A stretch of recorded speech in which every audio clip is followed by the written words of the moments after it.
A gente fala muito sobre Growth Hacking e o quão importante é essa metodologia, esse processo, só que também é verdade que é um grande desafio a gente conseguir implementar isso, seja no nosso negócio, seja prestando serviço, implementar no negócio dos nossos clientes.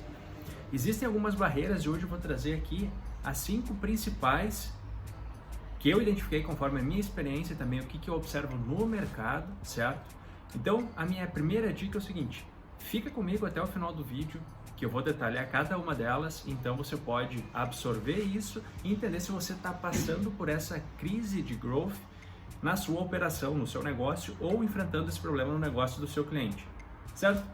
Se você está chegando hoje aqui no canal, já fica o meu convite, aproveita e te inscreve e ativa as notificações. Assim garante que você não vai perder nada, nem um hack, nem uma tática que eu estou direto compartilhando aqui com você, beleza? Então vamos lá, vamos falar sobre essas dificuldades ou o que causa a ineficiência do Growth Hacking nos negócios. A primeira delas é a falta de estratégia. O que é uma estratégia? É de fato eu ter uma métrica norte, eu saber para onde que eu vou olhar, para onde que eu vou guiar a minha equipe.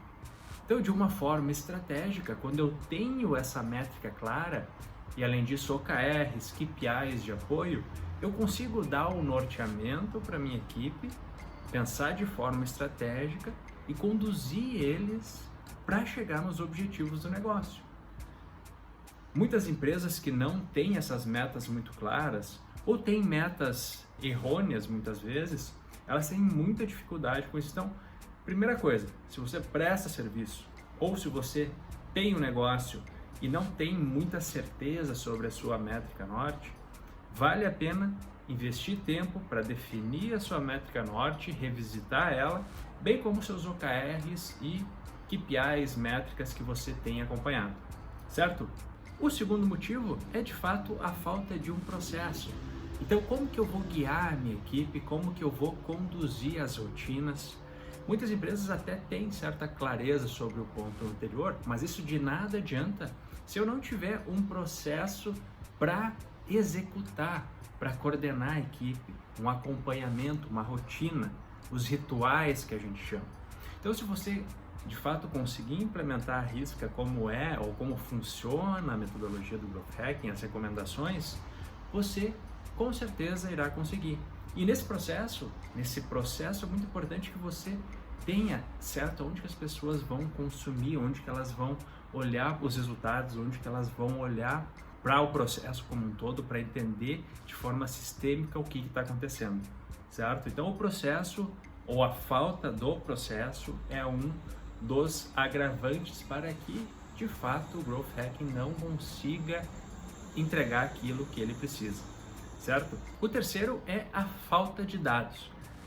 E esse é a base do Growth Hacking, porque como ele é uma metodologia basicamente data-driven, ou seja, eu olho para dados, eu crio hipóteses, eu crio ideias de experimentos, então eu desenvolvo os experimentos, vou ter uma base, uma referência de métricas para eu olhar, e então depois que eu tiver implementado e passado o período de acompanhamento do experimento, eu consigo bater os números.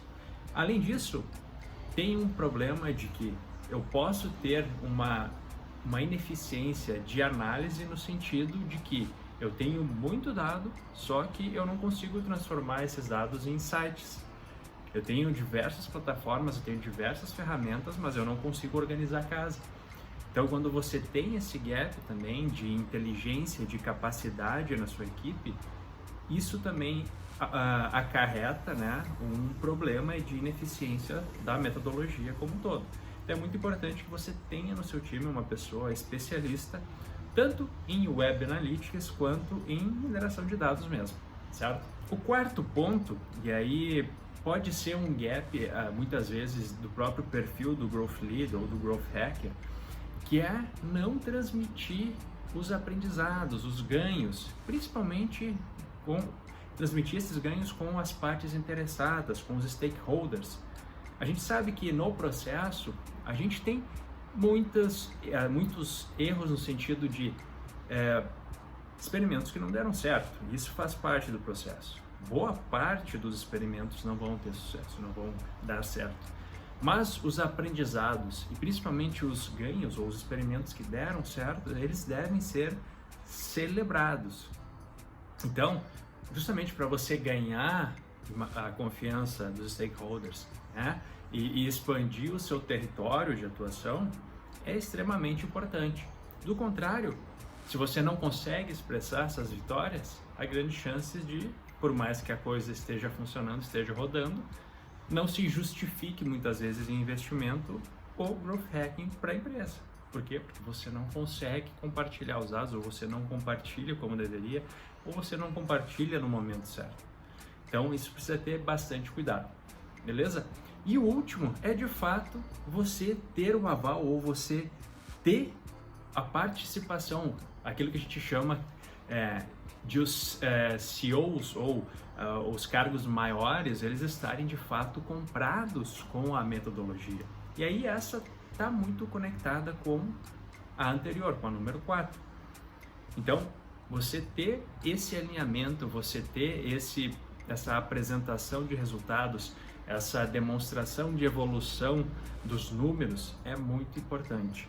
E sempre está contextualizando, explicando, porque de fato, ainda hoje Growth Hacking, ela é uma metodologia que existe uma certa miopia quanto ao que de fato é, o que de fato entrega, como que funciona, aonde que opera, qual é de fato a real eficiência, né? Então esse problema aí muito de cultura de mercado, porque tem muitas empresas que acabam vendendo Growth Hacking como uma bala de prata e depois não entregam, ou empresas que vendem Growth Hacking, mas no final entregam apenas performance, né?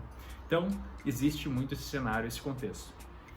Bom, essas são as 5 principais pontos de atenção, eu diria assim, que podem fazer com que o Growth Hacking não ande, que ele não aconteça no seu negócio ou nos negócios dos seus clientes. Então é sempre muito bom estar atento a isso, né, para poder contornar e ter iniciativas para resolver esses atritos possíveis no meio do caminho, certo? Então é isso, espero que você tenha gostado e nos vemos em um próximo vídeo. Até breve!